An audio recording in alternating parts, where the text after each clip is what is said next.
Audio Jungle. Audio Jungle.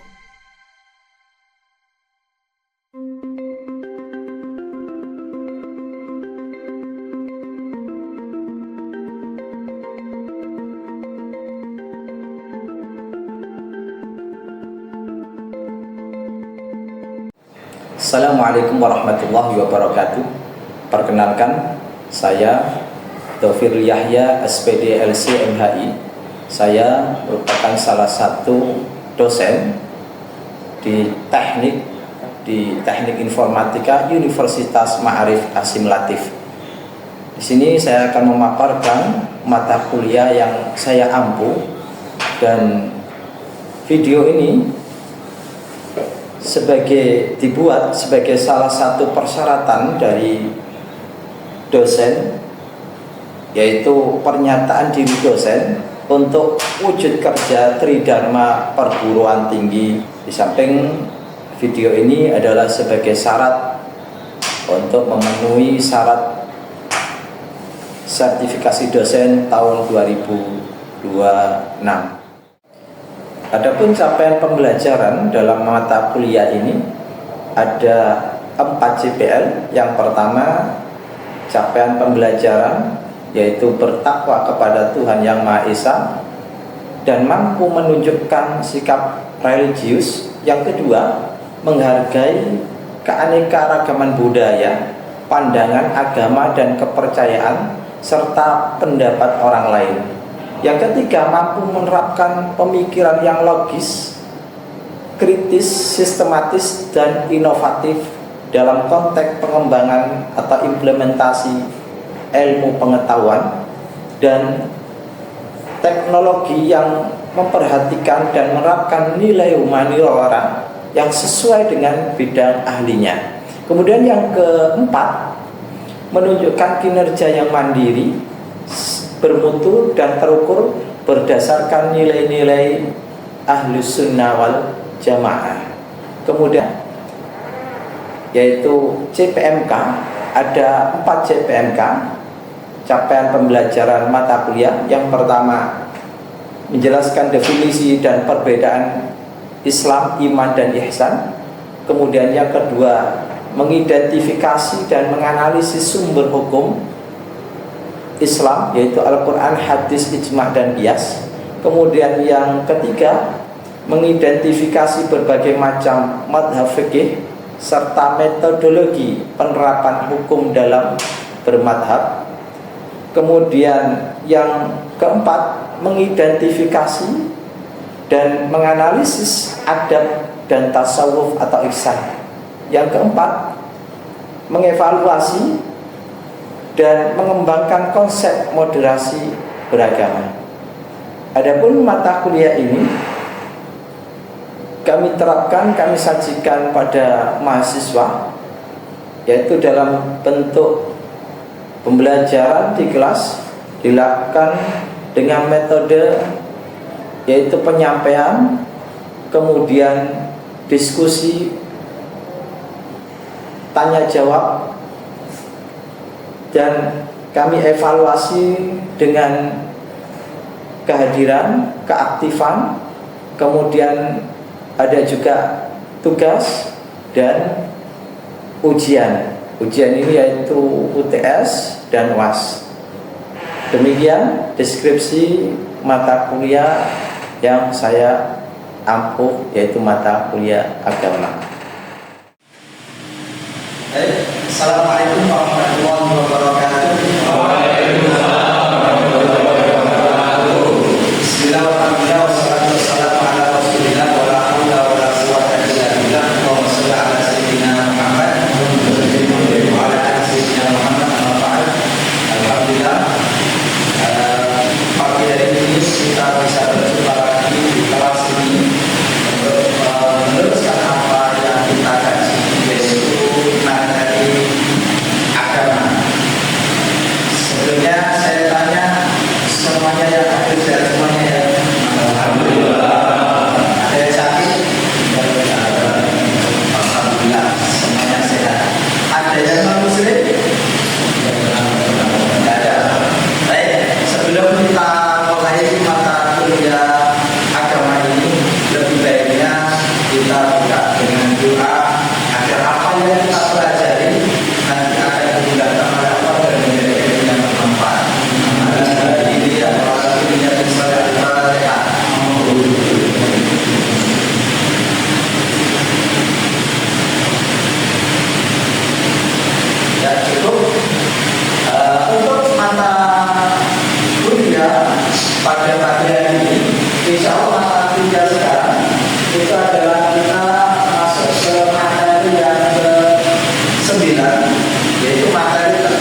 keluar dari sini menjadi orang-orang yang anti teknik, malah teknik yang beragama dan moderasi beragama memunculkan sifat saling menghormati. Sebelum lanjut, saya akan menanyai apa pengertian sekilas tentang moderasi. Saya tahu silakan. Coba langsung aja tangan. Ya, silakan. Yang berita ya, silakan. Moderasi.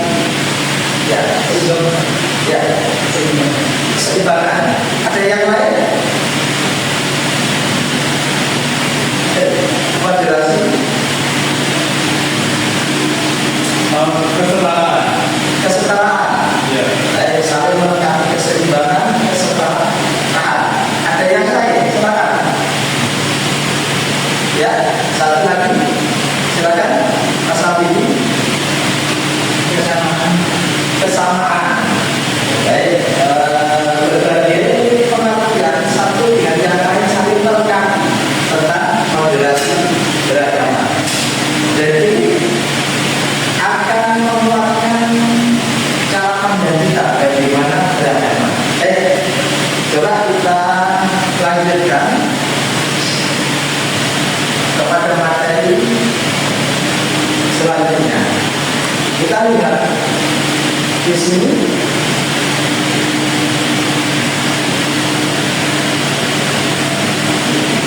apa sih moderasi beragama? Tidak ada nilai-nilai beragama.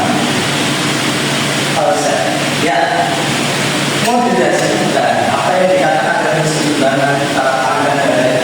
Sebenarnya moderasi itu adalah konsep atau praktek yang mengacu pada upaya untuk menjaga keseimbangan. Tadi sempat disebutkan ya, keseimbangan, kemudian kesederhanaan, keadilan, termasuk dalam perilaku dan pandangan tindakan. Jadi moderasi beragama sendiri itu mengacu pada pendekatan keseimbangan. Kemudian di samping keseimbangan termasuk menjalani memahami agama dengan baik dan benar. Konsep ini menekankan pada sikap tengah, yaitu yang toleransi, kemudian penghormatan atau tasamuh dalam bahasa Arabnya, termasuk perbedaan penolakan terhadap ekstremisme, kekerasan dan fanatisme dalam kehidupan beragama. Kita lihat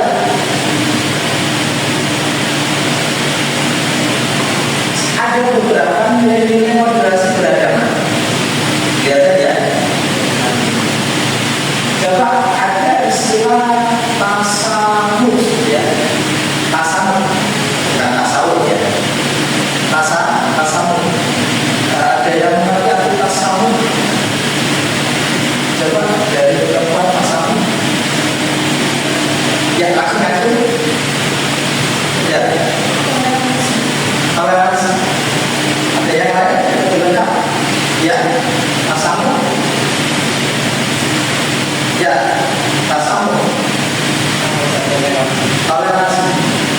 Baik, tasawuf merupakan sifat pertengahan, toleransi, pertengahan dalam hal untuk tetap di sini berada di tengah, tidak cenderung ke kiri dan ke kanan. Artinya tasawuf itu di sini tawasul ya, di tengah-tengah ada tasawuf. Tadi kalau tasawuf merupakan itu tasawuf merupakan kalau ini kan tawasul. Tawasul itu tidak cenderung ke kanan dan jadi kalau cenderung ke kiri akan menjadi apa kalau ke kiri? Orang kalau cenderung ke kiri maka dia akan menjadi orang yang bisa keluar dari agama. Kenapa? Dia mengajarkan agama dan mengajarkan akal paling benar, mengutamakan akal. Ini dalam kelompok diistilahkan seperti kelompok Qadariyah. Kemudian kalau ekstrem ke kanan akan menjadi bagaimana? Kira-kira apa? Menjadi teroris, betul. Menjadi teroris. Kalau ke kanan itu akan menjadi teroris, masa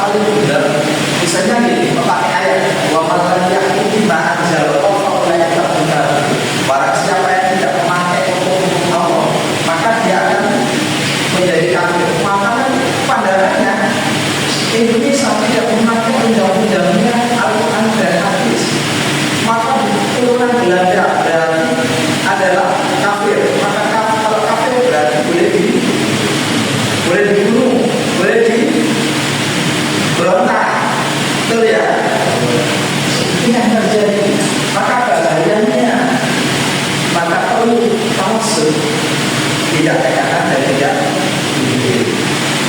Maka dia berpandangan muncul nanti sifat yang namanya tidak ada tidak adalah tidak tergantung artinya apa yang benar dia yang benar yang salah ya. Orang itu kalau posisinya di tengah-tengah maka dia akan seimbang, betul ya. Kalau pesawat itu sayapnya hilang miring satu, kira-kira bagaimana berjalannya? Jatuh. Kalau seorang hakim ketika dia condong pada salah satu orang dalam ada 12 orang sengketa, hakim ini condong kepada salah satu orang, kira-kira apa yang terjadi? Bisa adil? Tidak bisa adil, pasti dia akan condong kepada orang yang dijondong itu. Keputusannya akan mempengaruhi.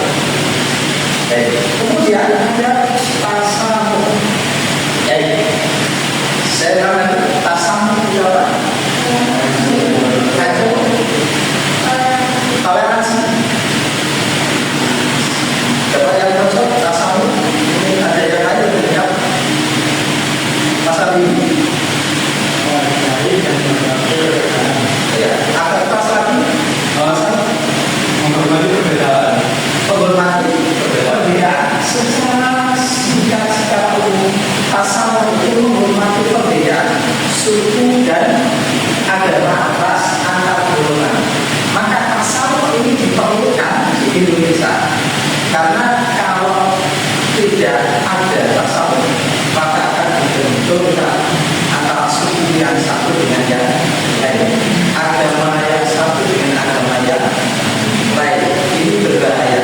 Apalagi Indonesia ini berbagai macam bahasa, suku dan bahasa. Indonesia berbagai macam suku bahasa agama. Kalau satu dan yang lain berbenturkan, maka Indonesia akan pecah. Kalau Indonesia pecah, maka nanti akan ada kelompok-kelompok yang akan masuk ke Indonesia, kemudian mengambil kekayaan Indonesia dan mengacungkan terhadap Indonesia. Maka di sini kalau ada, coba saya tanya,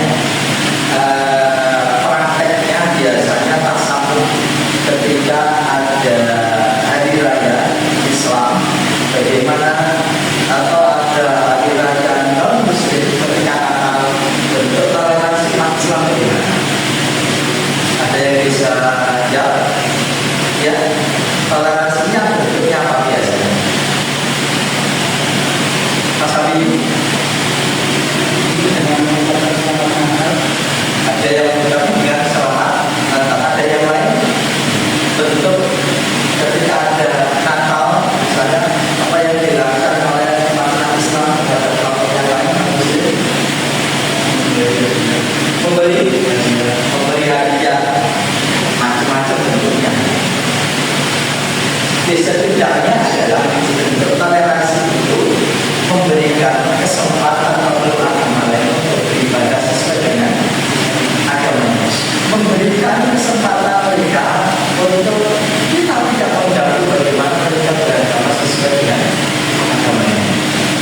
Kalau dalam mahasiswa atau ada yang non Muslim, apa bentuk toleransi Anda ketika ketemu dengan teman-teman mahasiswa yang non Muslim dalam perkuliahan biasanya? Apa bentuknya? Coba salah satu dengan itu, ya, dengan membangunnya antara dengan tetap bergaul tanpa memandang bentuk agamanya.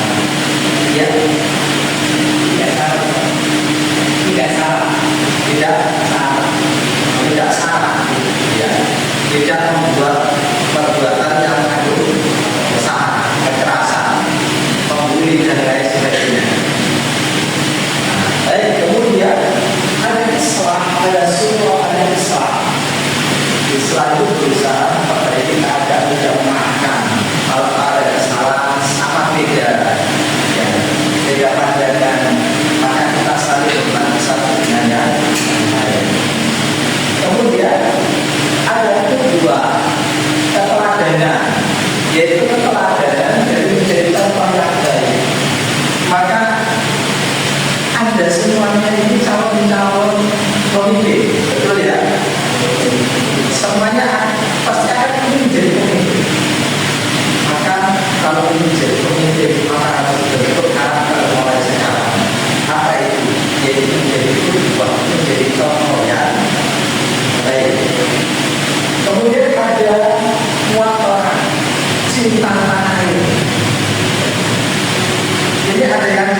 saya tanya, sampai asalnya dari mana?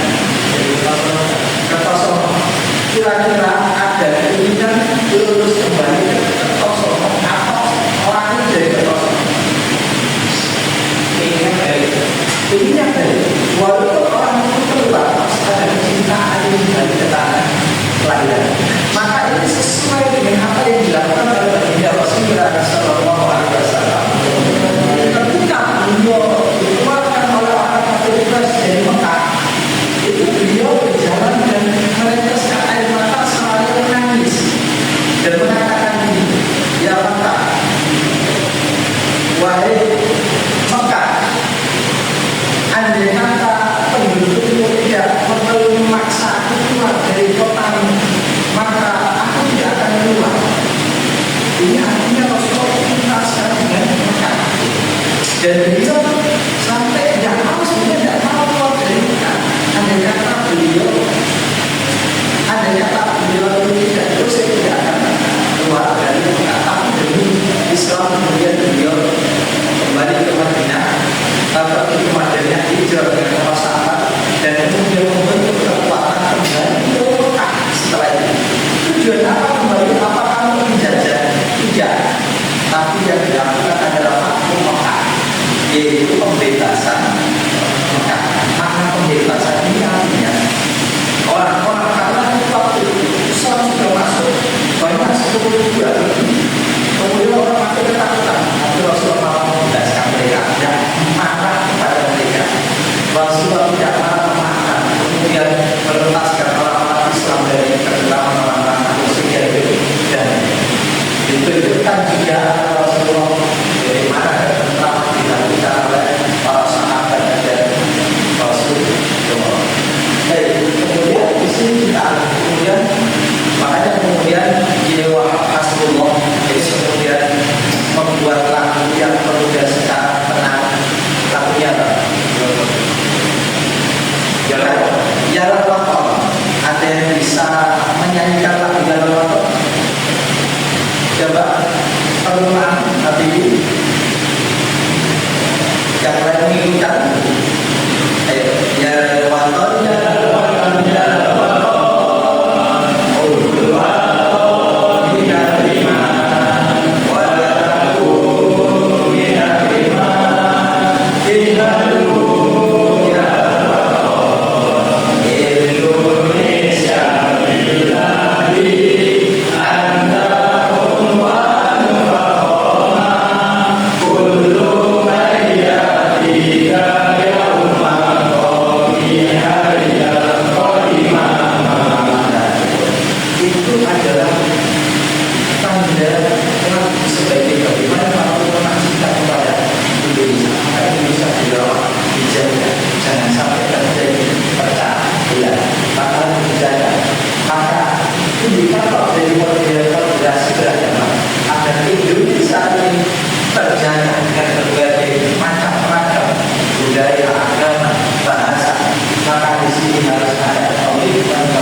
Kemudian ada toleransi yang tadi kata orang tua itu berbagai macam, ada yang putih, ada yang hitam, ada yang sipit, ada yang melek, ada yang Islam, ada yang non Muslim, maka saling menghormati satu dengan yang lain. Kalau seperti itu enak, harus pada agama bukan untuk persaingan, tapi agama benar-benar juga. Kemudian anti radikalisme dan kekerasan, maka toleransi materi ini, moderasi yang ditanamkan sifat indikatornya anti radikalisme dan kekerasan. Maka harus orang kalau kita anti radikalisme, insya Allah tidak akan kita dengan kekerasan. Makanya menjadi kelompok-kelompok yang keras.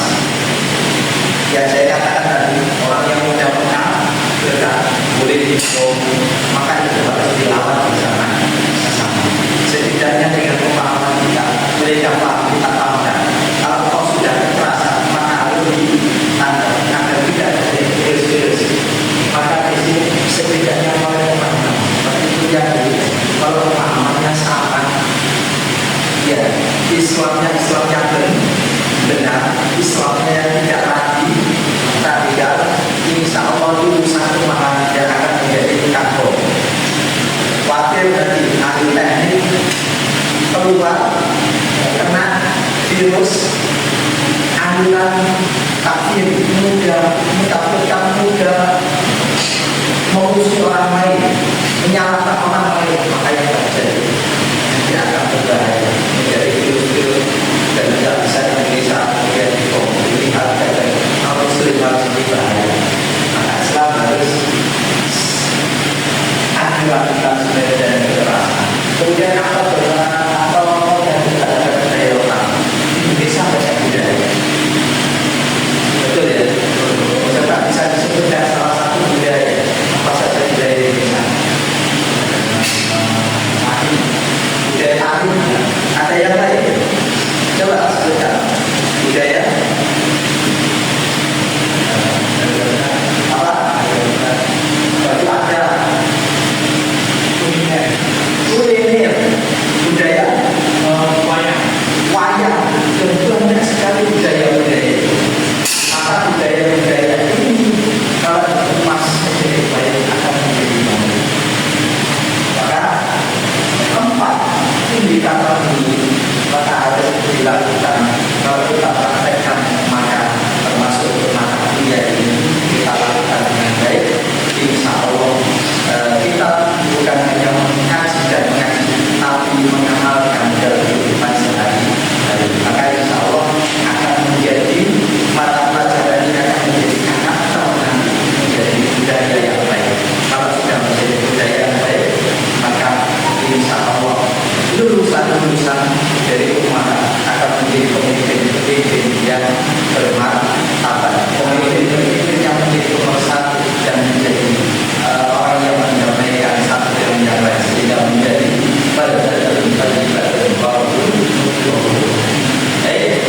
mungkin itu satu pertanyaan untuk mengingat dari materi yang terakhir sebagai evaluasi. Contoh secara singkat moderasi, pengertian moderasi ya pengertian moderasi beragama ke atas. Sikap penanganan yang tidak ekstrim juga harus diekstrimkan. Sikap penanganan yang tidak ekstrim tidak berikan. Manfaat moderasi beragama. Manfaat beragama apa menjadi perdamaian. Satu lagi, apa salah satu indikator moderasi beragama? Ya, dari mata tadi. Ya, siapa menggunakan? Aku radikalisme. Insya Allah semuanya memahami ya. Masuk semuanya. Baik, kalau sudah masuk, saya kira mata kuliah ini saya kira cukup. Insya Allah apa yang kita pelajari sudah menjadi yang manfaat, mudah-mudahan menjadi yang barokah. Saya kira sampai di sini apa yang bisa saya sampaikan, mudah-mudahan kita ketemu lagi dalam pertemuan dalam keadaan sehat walafiat. Amin. Kita tutup dengan Al-Fatihah.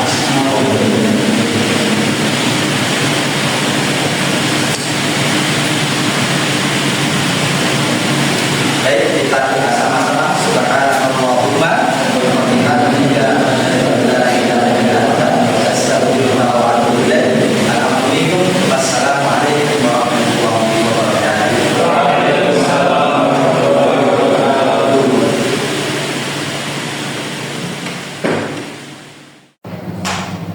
Demikian deskripsi singkat mata kuliah yang saya ampu dan cuplikan video yang saya buat. Semoga video ini bisa memenuhi syarat sebagai penilaian sertifikasi dosen 2026. Dan selamat bagi tim penilai sertifikasi dosen, dan saya ucapkan juga kepada Universitas Ma'arif Hasyim Latif, khususnya Rektor Umaha, kemudian Dekan dan Kaprodi. Saya kira cukup. Wassalamualaikum warahmatullahi wabarakatuh.